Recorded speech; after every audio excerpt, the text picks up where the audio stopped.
This video is a must watch for you if you are working in Finland already or going to start working here in Finland very soon. According to Finnish law, all the employees have the right to belong to a particular trade union. There are some employee trade unions which assist the employees, and there are also unions which assist employers.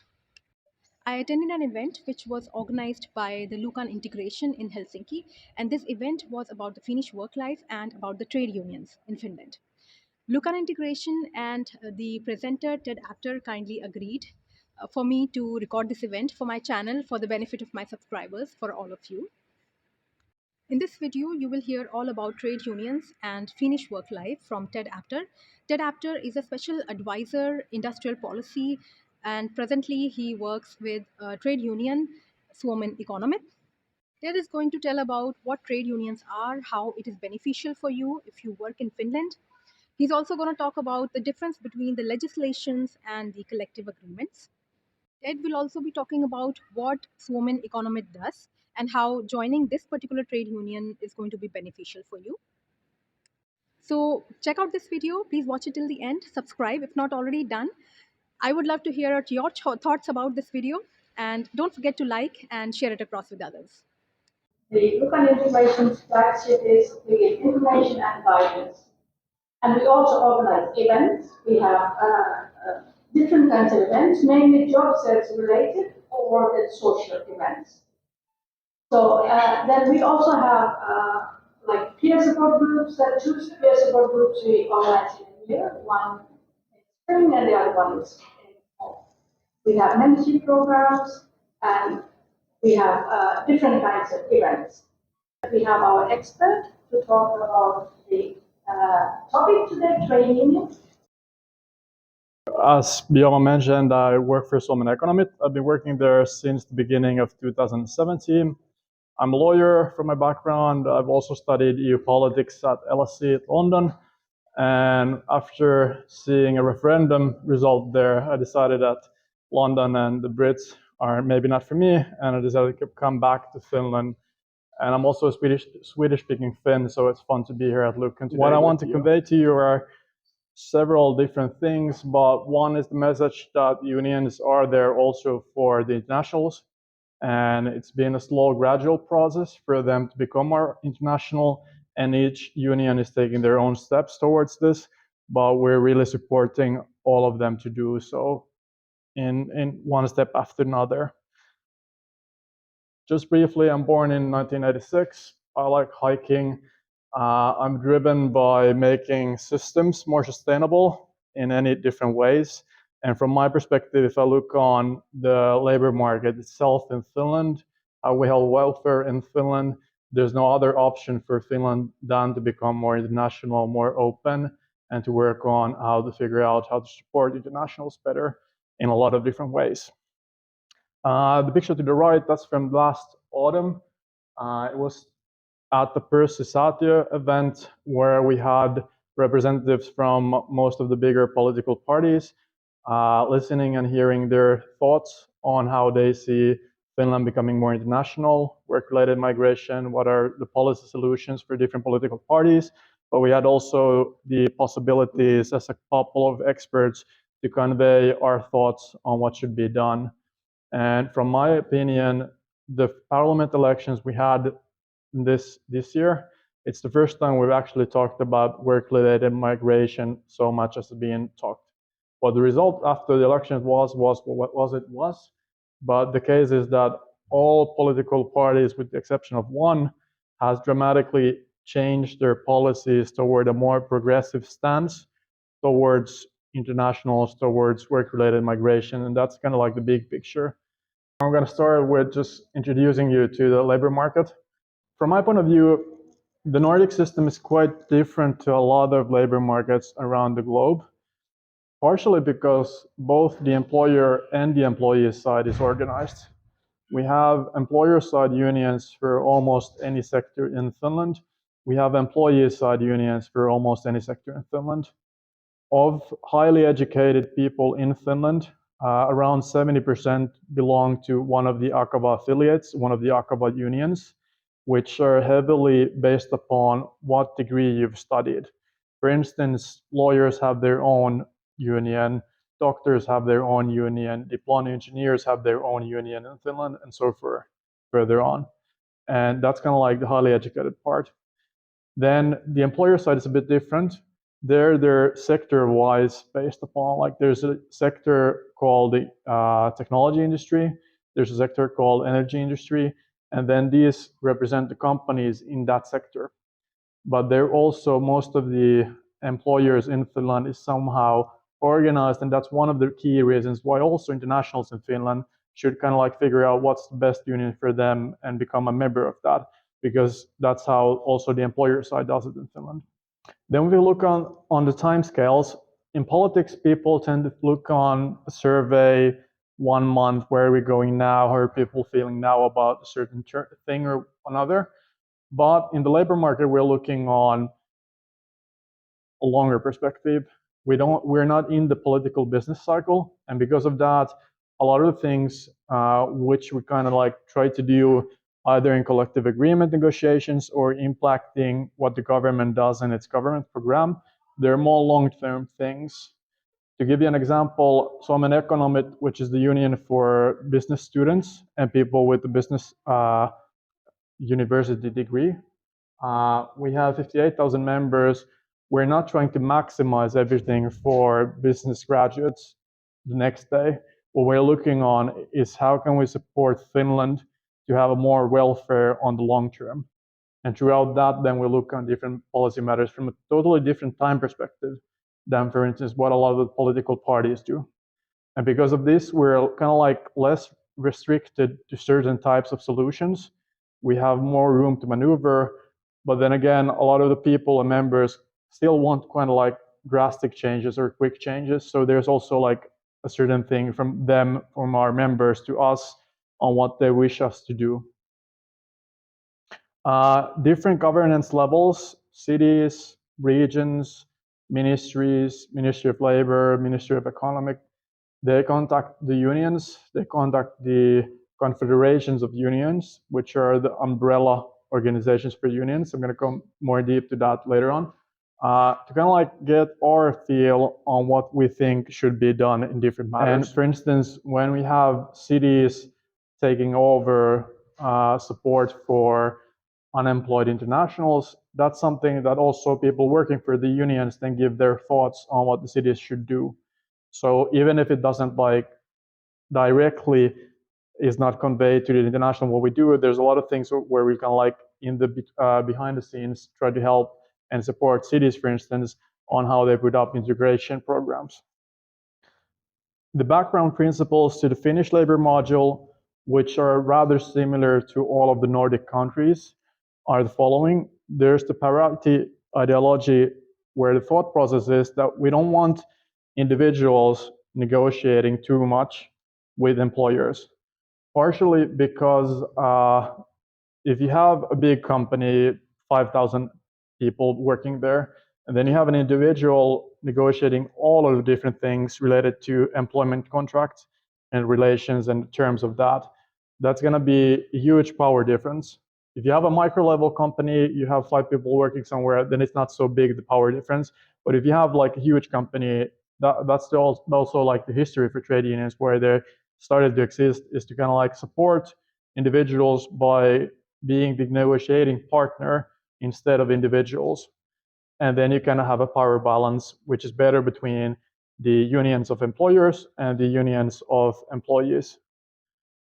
And one thing for the Nordic module is that we try to support a consensual change progress in society instead of having just chaos and not having too quick changes. And because of that, sometimes progress in society might be a bit slower, but the results are typically more long-term lasting and better in the long run if you have us going in one direction instead of us changing the direction with every 4 years or every 1 year. State neutrality. Finland as a government, at least so far, doesn't take a stance in is supporting the employer side or the employee side, and kind of like leaves the table for the matters that we negotiate about. between the employers and employees, so that it's not taking an active role and saying this is the right solution. And because of this, for a long time, throughout the whole Finnish history, we've had like agreements made upon between the employer side and the employee side. And just to give you an example, the whole pension system is negotiated between the employer and employee side in Finland, the private side of it.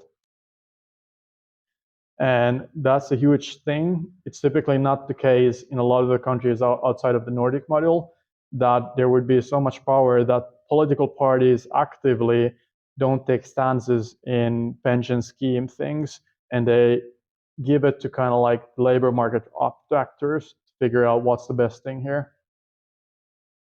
The tripartite negotiations is a concept relating to that we have the government representatives, the employer union representatives, and then we have the employee side union representatives negotiating different matters.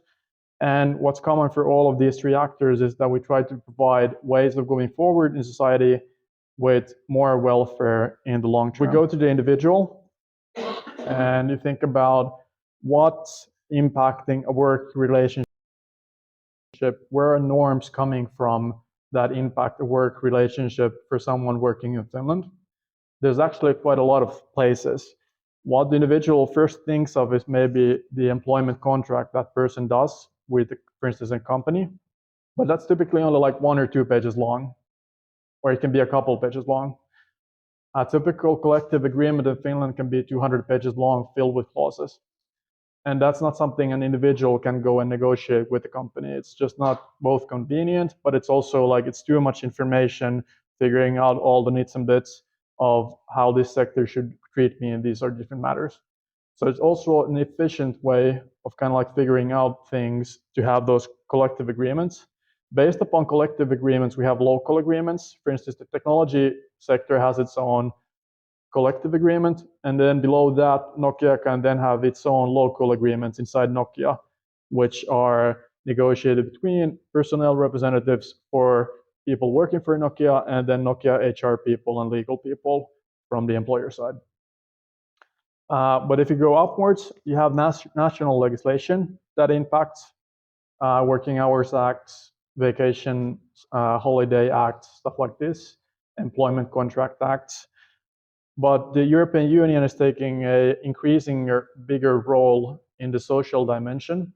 Just to give you an example, the EU Working Hours Directive made Finland change its Finnish Working Hours Directive during not the last government period, but the one before that.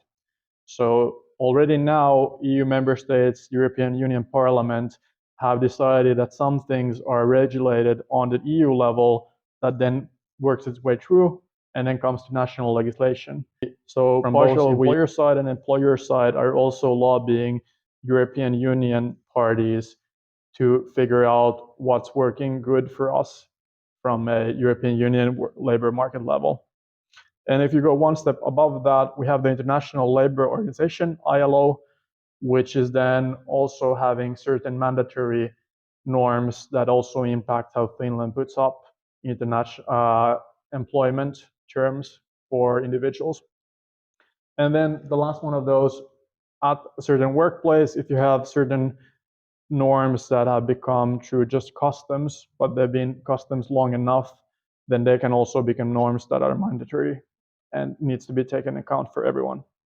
If you understand this, you're probably going to understand the labor market in Finland better than 90% of internationals living in Finland at the moment. First on the left, we have labor market employee side confederations. There's 3 of them. There's SAK, which is the one for blue collar workers. There's STTK, the one in between. And then there's Akava, which is the one for higher educated people. And under that, you have, for instance, the place where I work at Suomen Economit, which is the one for business students and graduates, lawyers union, but also 34 other unions. I'm going to give you a link if you want to take a picture of it later on, where you can go and check out all the Akava unions, and which is possibly one fit for you. But Akava itself represents over 600,000 people in Finland. And when we're a country of 5.5 million people, that's quite a big share. All in all, those three confederations represent over 2 million people in Finland having those as members, which is a lot more than votes, for instance, in parliament elections. And because they have so many members, also the political parties have a will to kind of like listen rather closely on what their lobbying actors are saying or what their experts are saying of matters. Then on the right side, we have the employer version. There's ECO, it's the private sector employers confederation. For instance, technology industry is a member of ECO. Then we have KOTE, it's the municipality employer side. VTML, the state one, where you have, for instance, if you're working for a treasury ministry, then people working there are underneath VTML. And then KIT, which is the one for church side employer confederation. And those like acronyms are the actors that are often making those centralized negotiations that have been made every now and then on different matters. For instance, when COVID hit Finland, those are the actors that made pacts on how we're gonna make the labor market quickly, more flexible, so that people, for instance, just to give an example, who were on fixed term contracts could be laid off, but not totally laid off, just to kind of like go on benefits and then taken back later on, which is not the case in the typical way. And because of that, Finland had a lot less losses of jobs because you could then lay off for some time and they could get the benefits and then come back, which was not the case for fixed term contracts before. And that was just made a deal between the employer and the employee side, which the government then was ready to kind of like put to law. YTN, it's a collective agreement negotiating partner for the highly educated. YUKO, it's also the one, but it's for the public sector side. So for instance, YUKO is typically operating in tables where kindergarten teachers, collective agreements are being negotiated. YTN, for instance, in the technology industry. And if we didn't get all the details, that's totally fine, but this is just to kind of like give you a glimpse on how it works. This is a different way of saying the same. On the left side, the acronym organizations, the one that are confederations, they kind of like are the core of the tripartite system, or two of the pieces there. They're the ones figuring out pension reforms, changes to social security from the employer and the employee side, and then you have the government also. The unions, for instance, Economit has kind of like outsourced negotiating collective agreements to YTN and YUKO, but we help those by giving people working in the same team with me are people in the negotiating tables, for instance, for the finance industry or the technology industry. Then we also try to support companies, support personnel representatives, and then you have the local level. Inside companies, you have people representing workers. So instead of all the workers themselves going through all their matters, you have personnel representative on collective agreements and law. Those that are personnel representatives based on collective agreements have typically more rights, more right to education, more right to use working time to support people at the workplace, more right to get more knowledge, more security in case there's tough negotiations that they have to be parties of that. And the whole working place system is also something that you should be aware of. Just like, let's say you work for KPMG, a big consultancy firm. They also have their personnel representatives there. And just knowing who that person is at the current time is good, because then if you have a matter you need help with, then those people are kind of like trained into helping people at the workplace. And that's all just like one part of the Nordic system. And saying the same in a different way is that we try to negotiate and make agreements on more or less everything. We're not in the same stereotypical category as you have the Swedes that want to talk a lot of things, but we still want to talk a lot about things. And the big thing that's then like gotten out of that is this, that when you know how the system has been working for 100 years and you have processes for going through conflicts, you have processes on figuring out what different interests are for different parties, then you get a certain predictability. And a lot of the big multinational companies that invest in Finland, they see it as a big plus to have that predictability, they're ready to pay a bit extra for having more norms, more bureaucracy, higher salaries, if they know, okay, this is the way it's going to be in Finland.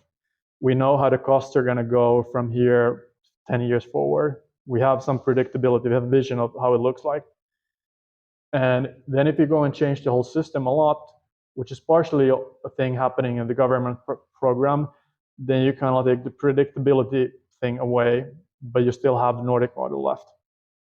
Akava, the configuration for highly educated people, 36 unions. Around half of Akava members work in the private sector, half work in the public. 50% working some type of expert positions, and 25% of all people inside Akava are themselves in some type of managerial positions. So they themselves can be supervisors for people. They can be CEOs for people. From the economic members, for instance, we have a lot of business side CEOs that are our members. We have a lot of entrepreneurs as our members. Inside Akava, there's 17,000 entrepreneur members. So it's also mixed. It's not just workers, and then you have employers somewhere really a lot like nothing in between. We have a lot of micro level businesses where you have CEOs asking advice from more legal part, like how should we do this so that we comply with Finnish legislation. And we're not like 70 years old people in the unions. Like that's the median age from a couple of years back. Then talking about Nordic welfare module. In a nutshell, the Nordic module is based upon mitigating risk so that an individual doesn't in any case have to take too big risks themselves, that instead, in one way or another, those are pulverized and the cost of those are put either on the state or some type of, for instance, the unemployment system, and then we pay fees to kind of like mitigate the risks. And then that leads to people having less risks themselves when they're inside the system in a way.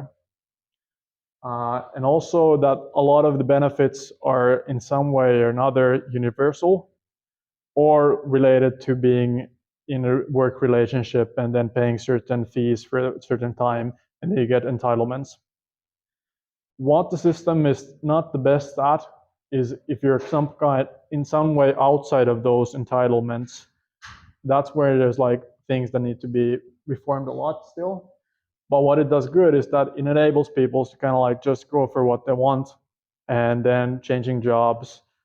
You don't have to figure out what happens to your pension if you change jobs inside Finland a lot, because you get it's the same system. If you go from Nokia to UPM10, or if you go to Arkioski to work, it's the same system for how the pension system works. And this is something most of the Finns don't know, and this is partially in Finnish, but there's an English translation. Since the 1900s, the beginning of the 1900s, Finnish and also all in all like Nordic prosperity has based upon one thing only, and it's productivity gains. And that one thing only, the productivity levels, is what we're actually negotiating in the collective agreement tables. We want to kind of like get a share of the productivity gains so that we have higher salaries after negotiations. And that's more or less everything that happens in collective agreement negotiations. We agree upon a certain level of salary rises for workers of the productivity gains that have been received. What that doesn't show is that since the 2010 forward, the productivity level for Finland looks a bit like this. It doesn't go really much upward. And because of that, the wages haven't gone that much upward. And because of that, the real wage returns haven't been so good for people during 2010s. But what it shows is that the green thing, we work around 10% less hours totally compared to the beginning of the 1900s. What's happened is that the welfare has risen by 14x, 14 more times welfare compared to the beginning of the 1900s. And the productivity gains for working hours per person that's been in the labor market has been 15.5 fold. And what I do as my job, I'm just one person, but I lobby for long-term growth, getting more financing for research and development so that we have more long-term growth. but also how we can get the labor market to work better, how we have more study and work related migration to Finland. I'm not so much into the integration part, but that's kind of like as a side thing to what I lobby also. There's things in the government program that are going to limit to some extent work related migration to Finland, but there's also things that might help it. But this is kind of like the key message. And because there's the kind of like system is based upon productivity gains, that's one thing that kind of like links the employer side and the employee side together, because everybody wants to have more productivity so that we can then have more both wages increased, but then dividends to people who own companies. But then the kind of like focus on the big picture is that we want to have more productivity gains. And because of this, being outside of the political business cycle enables us to kind of like look what should be done in this company on a long term so that we have more productivity gains. What should be done for wellness of workers so that there's less safety risks. And things like this can then be mitigated inside also companies by local agreements. And then you have the personnel representatives supporting that and not being against everything. And from that we come to money. So we have that productivity gain, and there's a huge pile of productivity gain as money. And what happens is then we go to the collective agreements. And this is a Nordic thing to have collective agreements that have a wide coverage, but all of the Nordic countries are a bit different in how the collective agreement systems works. But it's part of the whole Nordic model of welfare to have those collective agreements. The main idea is that you have minimum conditions, both for salaries, but also working terms inside those collective agreements. And that's kind of like the floor. You can negotiate above, both in your individual employment contract, or companies can go beyond what's in technology industry collective agreement. Nokia can put some extra there, but it can't go below. That's kind of like the philosophy of it. You have the employee representative system. You have a certain continuous negotiation. Inside collective agreements, there's typically agreed upon certain working groups. Let's say you have a working group for how in this sector we're gonna increase wellness for workers. Then they continuously, employer and employee side, meet each other for the length of the agreement to figure out ways on how we can increase that so that people are both being better well, but then their productivity is higher per hour. And because of that, the employers are maybe then more keen on investing in something that increases wellness for all the workers in their companies. Just to give you an example, typically there are several working groups working continuously in a certain sector. And here's another way of stating what's actually like, why do we have collective agreements? We can secure certain terms of employment. And as I mentioned, some of those collective agreements are honestly like they're several hundred pages long. They've been accumulated throughout tens of years, tens of rounds of negotiations. And nowadays, often the negotiations are more about the salaries. The texts themselves are not changed that often, that much anymore. Partially because the employer side feels that there's so much already inside them that they don't want to put too much extra. But for instance, on the last round, YTN, private side negotiating partner for highly educated people, wanted to have more paid off leave for family leaves for both parents. And this is something we had a bit smaller wage increases to kind of like pay that text, so that basically fathers are paid longer leaves than before. We wanted to increase fathers taking leaves because that has also a gender impact on how women are treated in the labor market. Local agreements, the ones made, for instance, in Nokia, they're based upon technology collective agreement that enables more local agreements for Nokia than law enables. Because kind of like the collective agreements are the tool throughout that which you can have wider local agreements inside a company than just based upon law.